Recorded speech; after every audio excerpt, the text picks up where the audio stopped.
Good evening students, कैसे हैं बेटा। एनसीईआरटी फिजिक्स इस लेक्चर में हम लोग क्वेश्चन नंबर 4.26 ले रहे हैं। A vector has magnitude and direction, does it have a location in space, can it very with time, will two equal vectors a and b at different locations in space necessarily have identical physical effect, give examples in support of your answers। ये तीन part है इसके।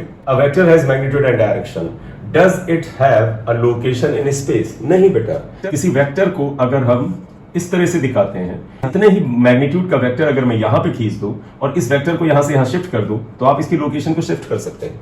आप ये भी ध्यान रखिएगा, जब एडिशन ऑफ वेक्टर करते थे, वेक्टर ए खींचते थे, इसके बाद इसकी टेल से वेक्टर बी खींचते थे, फिर पैरेललोग्राम कंस्ट्रक्ट करते थे। ये वेक्टर इसके पैरेलल होने की वजह से इसके ही बराबर बी होता है और इसके बराबर ये वेक्टर ए होता है। इसका मतलब किसी वेक्टर की लोकेशन पोजीशन फिक्स नहीं है।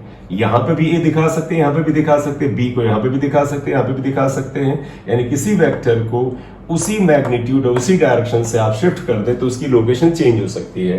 तो पहला पार्ट था does it has a location in space. नहीं बेटा, किसी वेक्टर की फिक्स लोकेशन नहीं होती है। आप उतने ही मैग्नीट्यूड का उसी डायरेक्शन में वेक्टर खींच करके उसकी लोकेशन को आप शिफ्ट कर सकते हैं। अब इसका सेकेंड पार्ट है can it very with time. हाँ, वेक्टर तो वेरी कर ही सकता है। आप कोई फिजिकल क्वांटिटी ऐसे लीजिए बेटा जो वेक्टर होती हो और आप देखें अगर उस पर बाहर से कोई एफर्ट डाला जाए तो वेक्टर बदल सकता है। जैसे एक पार्टिकल स्ट्रेट लाइन में मूव कर रहा है, अगर आप उस पर एक्सेलरेशन या रिटार्डेशन लगा दें तो उसकी वेलोसिटी वेरी करेगी, यानी इंक्रीज या डिक्रीज करेगी। Yes, vector can very with time, very with time, time के साथ वेरी कर सकता है। एग्जाम्पल आप लिख लें, इफ वी अप्लाई एक्सेलरेशन और force then velocity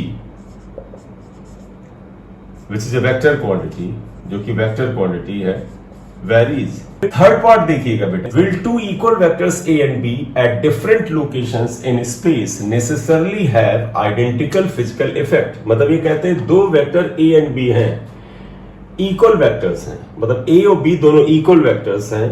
they are at different location in space, वो स्पेस में डिफरेंट पोजीशन पे हैं, डिफरेंट लोकेशन पे हैं। क्या उनका इंपैक्ट सेम होगा? नहीं बेटा, नो, ऐसा नहीं होता है। कैसे? आप देखिए बेटा, एक ये बॉडी है, रिजिड बॉडी, अगर आप इसके ऊपर दो पैरेलल फोर्सेस को एक ही पॉइंट पे लगाइए, जैसे दो पैरेलल फोर्स एक ही पॉइंट पर लगाइए, एक ये भी लगा दीजिए F, तो ये दोनों फोर्स मिलकर के इसको एक डायरेक्शन में ले जाएंगे। इस फोर्स को आप इधर लगा दीजिए तो ये बॉडी इनके रिजल्टेंट की डायरेक्शन में जाएगा। अगर आप इस फोर्स के बराबर दूसरा फोर्स, दोनों फोर्स इक्वल क्यों ले रहे हैं? क्योंकि इन्होंने बोला A and B are equal vectors. तो अगर हम दो फोर्स अपोजिट डायरेक्शन में एक ही पॉइंट पे लगा दें तो इनका रिजल्टेंट जीरो हो जाएगा।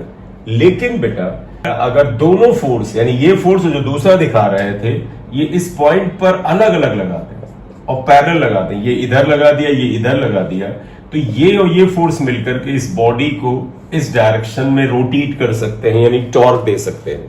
तो इससे कंक्लूजन क्या मिला? दो फोर्स हैं, आप इसे ए से लिख दें, इसे आप बी से लिख दें, दोनों का मैग्नीट्यूड सेम है। अगर ये दोनों वेक्टर एक ही पॉइंट पे लग रहे थे तो ये इस बॉडी को एक डायरेक्शन में मूव करा रहे थे या रेस्ट में रख रहे थे। लेकिन अगर ये अलग अलग पॉइंट पे लगते हैं तो इसको रोटेट कराने की टेंडेंसी रखते हैं। जरा रिलेट करिएगा, will two equal vectors A and B at different location in space necessarily have identical physical effect. No, जब दो इक्वल फोर्स थे, अलग अलग पोजीशन पे लग रहे थे, तो उसका इफेक्ट अलग अलग आ रहा था। एक केस में वो बॉडी को एक डायरेक्शन में मूव करा रहा था, तो दूसरे केस में वो बॉडी को रोटेट करा रहा था। यानी दो आइडेंटिकल इक्वल वेक्टर्स अलग अलग पॉइंट्स पे, अलग अलग लोकेशंस पे लगाए जाएं तो उनका इफेक्ट जरूरी नहीं कि एक ही जैसा हो। एक बार आंसर कलेक्टिवली मैं फिर से बता दूं, पहले पार्ट का आंसर आया था नो। दूसरा पार्ट जो है ये can it very with time, yes it can very. And जो थर्ड पार्ट था will two equal vectors A and B at different location in space necessarily have the identical physical effect? No. नहीं आता है। तीनों को example से आपको समझा दिया है। ये बेटा क्वेश्चन नंबर 26 का सोल्यूशन था। अगर आप इस चैनल पे नए हैं तो इसे सब्सक्राइब कर लीजिए, लाइक कर दिया करिए और अपने फ्रेंड सर्किल में शेयर करिए। कहीं ना कहीं बेटा जो आपका रिस्पॉन्स मिलता है उससे एनर्जी आती है। Thank you.